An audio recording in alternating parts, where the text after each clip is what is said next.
Good morning everybody and welcome back to a new video where today I am sitting right here next to our brooder and taking a look at our new geese.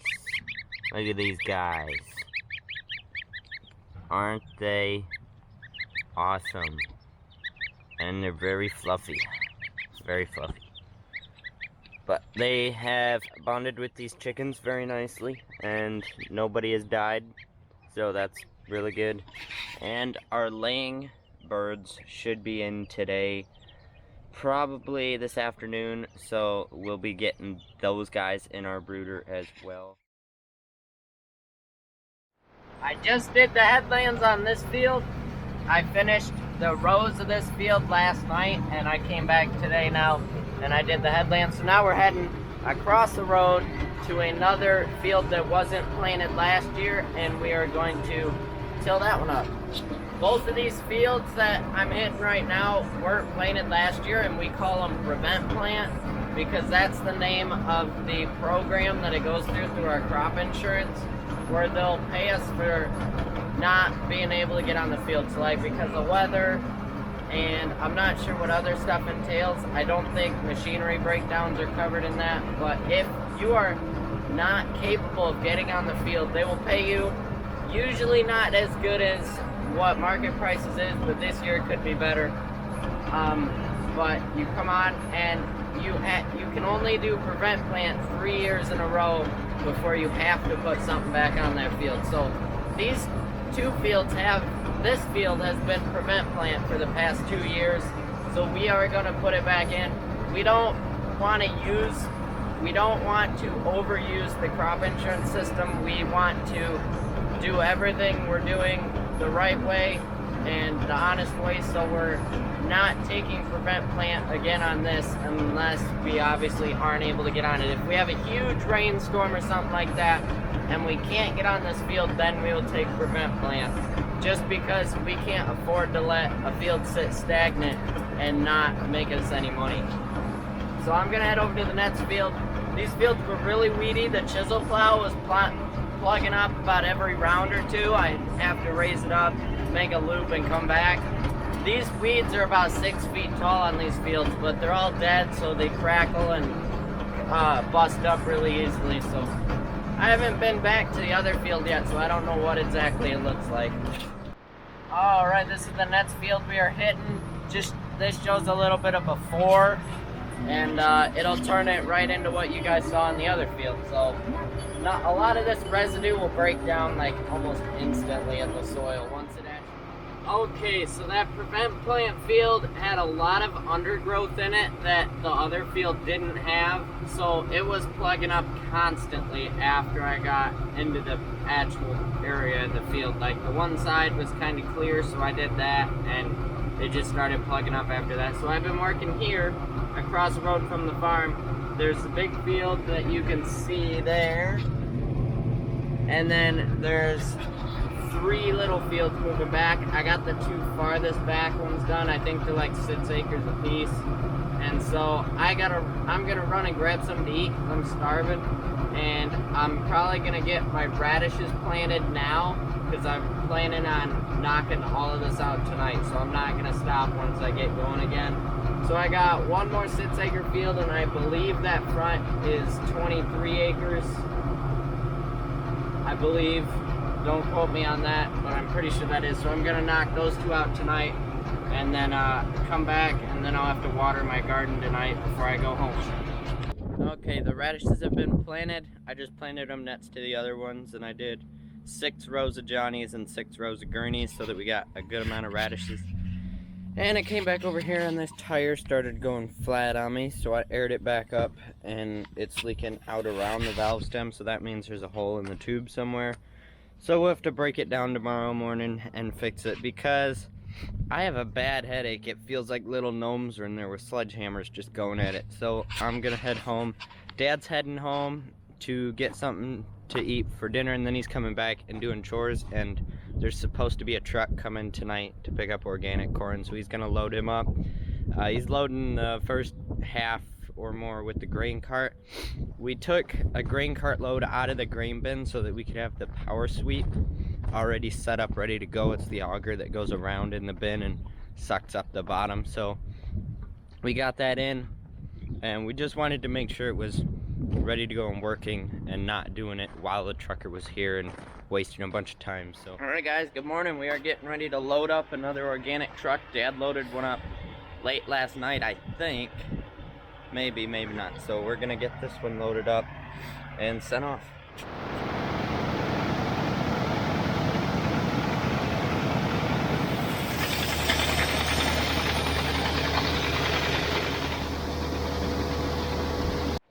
She's flat this morning. Dad told me to air it up and run with it for today. We got 2 fields left, a 6-acre field and about a 20-acre field, and then we're done. Uncle Billy finished up over on Dexter Chelsea Road, I think, so we're gonna be running just this one, I think, maybe. I don't know. He might work on the big field while I'm in the little field, and then we'll be done chisel plowing for 2020. Just sitting, fueling up, and eating some cheddar cheese combos for breakfast.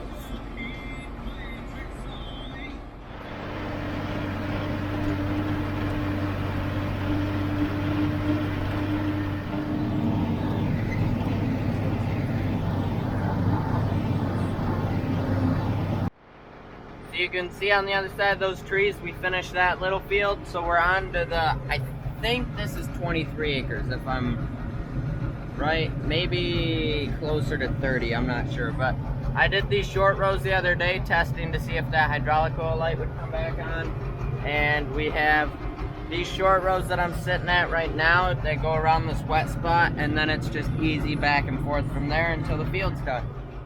We are about halfway done with the front field, maybe a little less, but I just got a call from the post office. I have to run and pick up my laying hens. Well, they're chicks. They're like 2-day-old chicks, but I gotta go pick them up. We'll get them in the brooder and then get right back at. Here is our box of laying hens. I just wanted to show you guys how they come and what I do when they get here. So what I do, let's open it up first and show you guys. So it's got 2 tabs that come stapled on the sides, and then with these double boxes I got these things that open in the middle. So we just open this up and there they are. Now there is one dead one. This one just happened to be the free one that comes. You can optionally get a free, kind of like a, just a specialty bird, not really an egg layer or stuff like that. But I can't remember exactly what I bought, if I only bought 2 breeds. I know there's black Australorp and can't remember, I think there's Leghorns. So yeah, we're gonna get these guys in here. You can see the geese and the Cornish running around in there. So what we do is we grab one of these guys, and they are tiny. We bring them in, dip their beak in the water, and then let them free. And they can run around and do what they want. They're all in here. So I have 13 black ones, right? I think I said 13, and 11 little ones. So they're gonna have to go through a transitional phase with the other ones, kind of get used to them and stuff like that. So hopefully they all make it through that phase, and hopefully they can fend for themselves. I'm getting quite a collection of boxes over there. Okay, I just have the front headlands left to do on that field, but Dad called and he said he needs his truck down where he's at. He's quite a few miles down the road, like, 15, 20 miles, and that's a long way to go with a tractor. And so he's out of fertilizer and needs more to finish at, so he wants to unhook the cart and hook it on the truck and bring it back here and fill it up and then take it back over there again and finish spreading. It will just be... There he goes. He's got enough fertilizer to finish over here. So we got this. Okay, well that took a little bit longer than anticipated. Dad decided he wanted to go home and get lunch, and I didn't really have a way to get here from the house. So now we are back. It looks like we gotta air the tire up one more time, and then we're going out. We gotta make 3 passes in the front of the field, and we are done. Okay, so we finished chisel plowing, and as you can see behind me, I have the digger hooked up. The folding remote is not hooked up yet because we put the outside seals on backwards on that, so it won't let any hoses hook up, so we gotta quickly flip them back around. Dad flipped the first one around for hauling manure. We just gotta do the other two, and then that'll be ready to go. Hopefully I can hit this field behind the farm tonight, and it's getting really grassy and we want to knock that grass down. And then Dad is back now. He just pulled in the driveway and he's filling the fertilizer spreader back up, and he should be almost done. He's only got a couple fields left to go. He was pretty close behind the chisel plows, and he can cover a lot of ground pretty quick. So yeah, we'll see if he's got time after this to change those seals around, and we'll go out and do some field cultivating. Okay, so I just got back with the digger. I tried behind the farm and it was just way too much residue. It doesn't do really well under really grassy conditions with really big root balls, so we're gonna have to disc that. I went across the road there and I had to do some really funny stuff with the chisel plow in the back, so I kind of smoothed that out so that Dad could get all the areas with the fertilizer cart without getting a concussion off the back window of the tractor. So I did that. Now I'm gonna head home. Okay guys, so I came here this morning and GVR Farms is in need of a lot of work, so I am going to do that this morning. We're kind of caught in between stuff and the big farm anyway, so Dad is hauling fertilizer still, and Uncle Billy's finishing up a little bit of chisel plowing that my chisel plow won't do.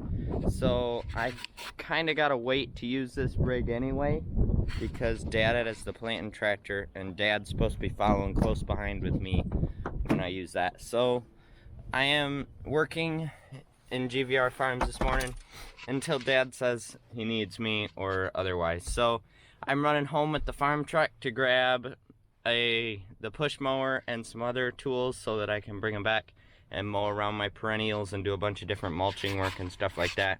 I am out of wood chips right now, so I have to compromise and just use lawn clippings for mulch. It doesn't look as good, but it's just temporary.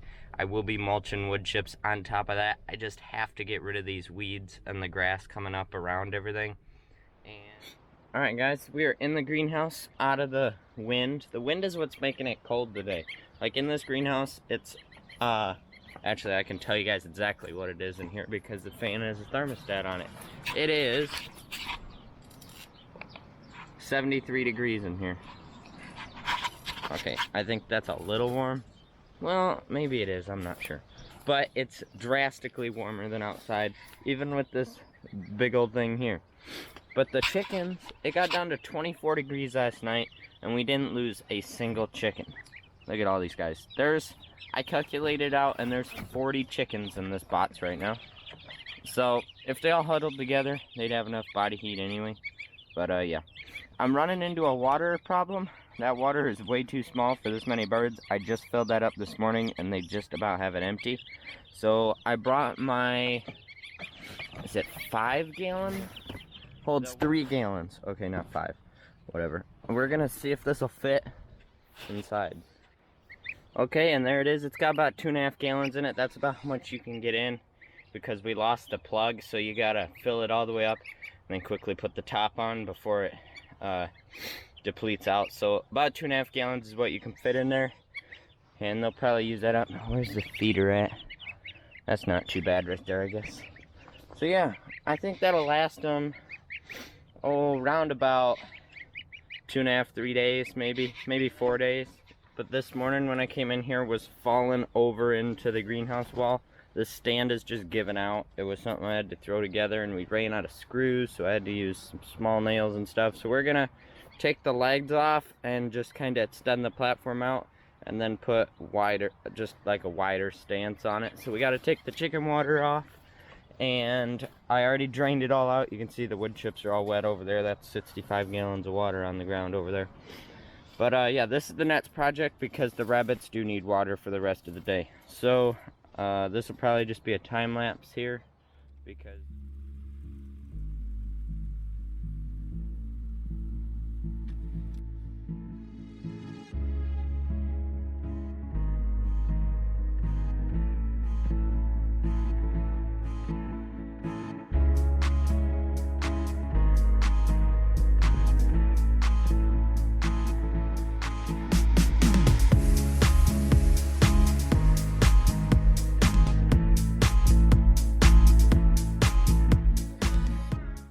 And here is the new beefed up water tank stand. This thing is as sturdy as a rock.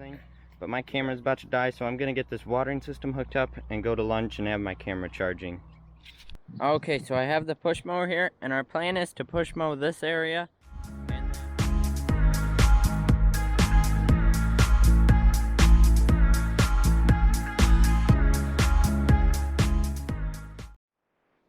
Okay, so I was very wrong on how much grass clippings I'd get off of this area. I thought I'd have enough to mulch, but starting to pick it up, I was like, there's not even going to be close to enough. So I just mulched as much as I could with wood chips, saving enough for the chicks, and hopefully we'll get some more wood chips here soon. Yeah, I'm gonna probably take the lawnmower back home and put this wheelbarrow away and just kind of pick some random stuff up.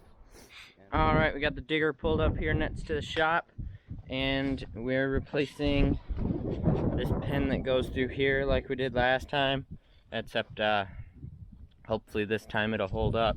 Got a bunch of tree roots stuck in the digger up there, so gotta clean them out too. But I'm thinking we're gonna slide the pin in and then just weld it to this main thing, and hopefully that'll hold it in. I just gotta find a pin the right size, and gotta figure out which way it's gotta go to. Looks like we gotta go up there and block that wheel so that this is the right direction. So yeah. And the pin is in. It's all welded in there now instead of that little bolt that goes all the way from the top of this to the bottom. So hopefully she doesn't come out now.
Was it cold for you guys riding back there?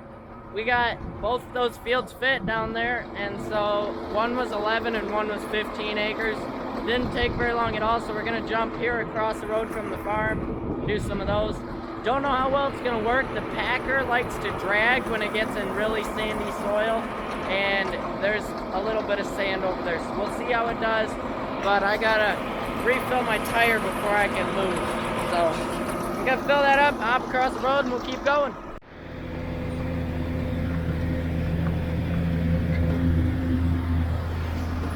That's our 21-inch LED light bar right up here on the cab.